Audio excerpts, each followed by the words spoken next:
Hey everybody, and welcome back to the Better Half on Sports. I'm Olivia Sandusky. I'm Drew Jones. And I'm TBH.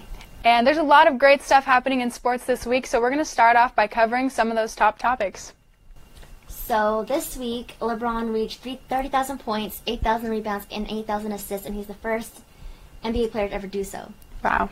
I know. Now people are really going to be talking about whether or not he's better than Michael Jordan. Yes, the Kobe, MJ, LeBron conversation. It's been ongoing for now decades. It is. Oh, well, he still has a few more years in him. Like, I wonder if he's going to Oh, more definitely. records. He's only in his early 30s. Yeah, I've heard 5, which would be very impressive. Mm-hmm.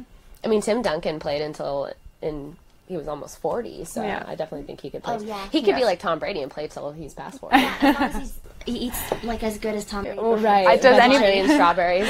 Does anybody eat as good as Tom Brady does? No. I need to get on his diet.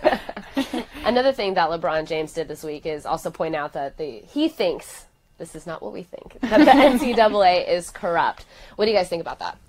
You know, the NCAA, what an establishment we have here. So powerful, so many different colleges, and yeah, there's been a little bit of bribery issues, a little bit of money paying their athletes. Something I think needs to change within it. It's hard to just say it's flat out corrupt for me, but I don't know. What about you, Chantel? Well, I believe, I mean, they're getting, tuition paid for. So I feel like that's part of the money they're actually getting, right? And I do believe they should get a stipend, but that's as much as I think they should be getting. Because they are getting their tuition paid for, and they get a ton of clothes for free. I remember. They're It was nice. they're getting a lot of, they're getting a lot of things. They do need a stipend, though, because I know there's been talk about players not having enough money to buy food when they're not in school, because they have their fueling station, of course, here at school, but that's what I think about it. And fueling stations really only happen for top programs. I mean, the D1 school I played for, you really don't have a lot of meals for free. You don't have a lot of things for free. You have shoes and you have workout clothes, but you're still putting in the same amount of hours as a USC, a UCLA. So, it's difficult if you're not at the top levels, and even if you're at the top levels, because you don't have time to have a full-time job. So you can see both sides of the argument. I think, even if they're not getting paid, they should have representation, somebody that's advocating for them, like hiring an agent, somebody who's going to tell them the right decision to make, when to go professional, if that's the decision that they will make in the future. I think that it's a larger problem. Like Kevin Durant made a comment on it earlier today, actually. He said it's too big of a problem to fix, and I may agree with him, but at the same time, that doesn't mean we shouldn't do anything about it. Mm-hmm. Yeah, and, if we transition from NCAA, looking at all sports, we look at football and baseball now. We have Russell Wilson lived out childhood fantasy, got to play for the Yankees, took an at-bat today, struck out, unfortunately. A little bit anticlimactic, but he did tell his dad that one day he was going to play for the Yankees, so he got to live that out, which is really cool. I know all of the guys on the Yankees really seemed to enjoy having him there, and it was pretty cool for social media. Kind of blew up everywhere, so. I mean, who doesn't want to play in those pinstripes? Exactly. So now that was the top topics that we have for you guys, and we're going to continue into a new segment that we have. It's our Sports for Dummies. So we're going to break it down for you, take some topics that maybe not everyone is extremely familiar with, and teach you what we know.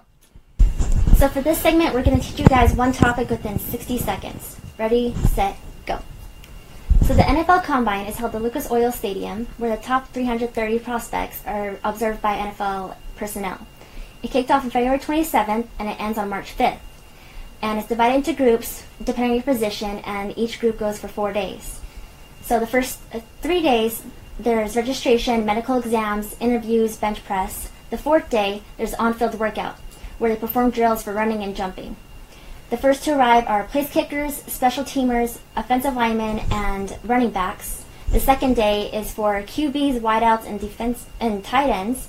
The third one is for defensive linemen, linebackers, and the fourth one is for defensive backs like safeties and cornerbacks.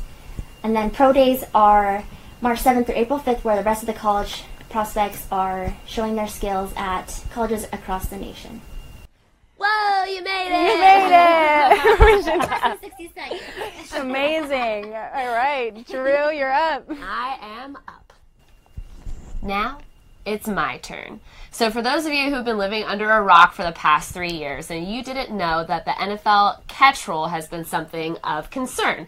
So this past year, my Steelers played against the New England Patriots, and let me tell you, the last play of the game during the regular season killed me. Ben Roethlisberger threw to Jesse James, and he caught the ball, but it wasn't a catch. Now, the first time this was an issue was when Des Bryant on the Dallas Cowboys was in a playoff game in 2014 against the Green Bay Packers. He caught the ball, and then the referee, Gene Steratore, overturned the call. And that's been such a huge issue. And so lately, the NFL Competitions Committee has actually been talking about, and they're all unanimously saying that the rule needs to be simplified. So moving forward, it'll be interesting to see if catches that all of us diehard fans thought were catches will actually be catches. All right, well, let's see if we can go 3 for 3 here. Start the timer. So, spring training is here. Finally, baseball season is around the corner, and if you don't really know what spring training is, that's what I'm here for. So, spring training, you're ready, hop on the plane to Arizona, right? Well, not exactly. If you're a Yankees, Astros, a Marlins fan, for example, you might want to cancel that flight to Arizona and head out to Florida where the Grapefruit League is. So you have cactus in Arizona, grapefruit in Florida, and that's where the major league and minor league players are going to be competing for starting positions this year. If you are a major league player, you'll be at the major league venues. If you're a minor league player, you'll be at the minor league venues unless you're a top prospect. Then you've been invited up to the major leagues and get to play with some of the top stars. Now, if you're a minor league player and you're competing, you may actually stay in spring training, in extended spring training as the season starts, which is not what everybody wants to do, but unfortunately for some, it's a reality. So we all did it before the buzzer went off. That's the end of Sports for Dummies. And so next time we are going to, I'm going to be doing a run and announce episode for a recap of the Combine. How about you guys? I'm going to be talking about the playoff pushes that many teams will be making. I know the LA Clippers have been really excited about with their entire new team to try to make the playoffs, so we'll see if they'll do that. And I'm heading out to spring training next week, so I'll be talking about Farm Watch and give you guys some updates on what's going on there, a little bit more in-depth of the segment that I had today. As you can see, she does not like to live in Los Angeles and likes to travel all over the world. If I'm not on a plane, I'm not happy. There you go. She's bored very easy. As we all do. Take me with you. Well, thanks for watching this week, and we hope that you click subscribe and keep watching in future weeks.